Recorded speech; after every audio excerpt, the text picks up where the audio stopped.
മുഹമ്മദ് മിഥിലാജ് എന്നാണ് ഈ നായിന്റെ മോന്റെ പേര്. 4 വയസ്സുകാരിയെ പീഡിപ്പിച്ചു. അംഗൻവാടിയിൽ വെച്ച് ആയയോട് വയറുവേദന ഉണ്ടെന്ന് പറഞ്ഞ ആ കുട്ടിയോട് കൂടുതലായി ചോദിച്ചപ്പോഴാണ് ഈ പീഡന വിവരം പുറത്തറിഞ്ഞത്. നീയൊക്കെ ഒരു മനുഷ്യജന്മമാണോ? നിന്റെ വീട്ടുകാരും നാട്ടുകാരും നിന്നെ എങ്ങനെ വിശ്വസിക്കും? കേരളത്തിലെ അല്ലെങ്കിൽ ഇന്ത്യയിലെ നിയമം അനുസരിച്ച് നിന്നെ ഒരു പോക്സോ ചുമത്തി 3 മാസം ജയിലിലേക്ക് അയച്ചേക്കാം. അത് കഴിഞ്ഞ് വീണ്ടും നീ ഈ നാട്ടിൽ തന്നെ ഇറങ്ങും. ഇതേ പ്രവൃത്തി വീണ്ടും നീ തുടരും. ഇന്ന് ജയിലിലോട്ട് പോയി കഴിഞ്ഞാൽ നല്ല വേതനവും കിട്ടും. അത് കാരണം നിനക്ക് ഒരു കുഴപ്പവും അവിടെ വരാനില്ല. ഇതുപോലുള്ള നായിന്റെ മക്കളെയെല്ലാം പൊതുസമൂഹങ്ങളിലാണ് ശിക്ഷ കൊടുക്കേണ്ടത്. അല്ലാതെ ഒരു ജയിലിലോട്ട് അയച്ചു കഴിഞ്ഞാൽ ഇവന് തക്കതായിട്ടുള്ള ഒരു ശിക്ഷയും അവിടെ നൽകത്തില്ല. ജയിൽ എന്നുള്ളത് ഒരു കറക്ഷൻ സെന്റർ ആണ്. പക്ഷെ ഇന്ന് അവിടെ പോകുന്ന എല്ലാവർക്കും അതൊരു ആനന്ദകരമായിട്ടുള്ള ഒരു ജീവിതം മാത്രമാണ്.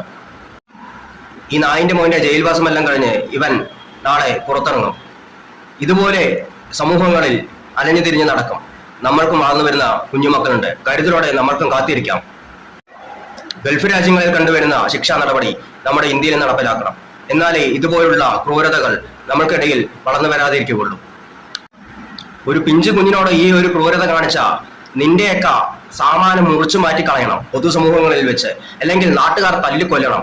അല്ലാതെ ഒരു ജയിൽവാസമല്ല ഇവനുള്ള തക്കതായിട്ടുള്ള ഒരു ശിക്ഷ.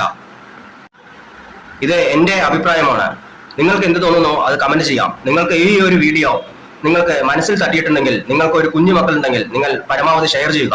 ഇവന്റെ മുഖം എല്ലാവരും കാണണം. പക്ഷേ പുറത്തിറങ്ങുമ്പോൾ ഇവന്റെ പേര് പലതും മാറ്റിയേക്കാം. പക്ഷെ ഈ നായിന്റെ മോന്റെ മുഖം നമ്മൾക്ക് എന്നും ഒരു ഓർമ്മയായി നിൽക്കണം. ഇവനെ തല്ലിക്കൊല്ലണം എന്നാണ് എന്റെ അഭിപ്രായം.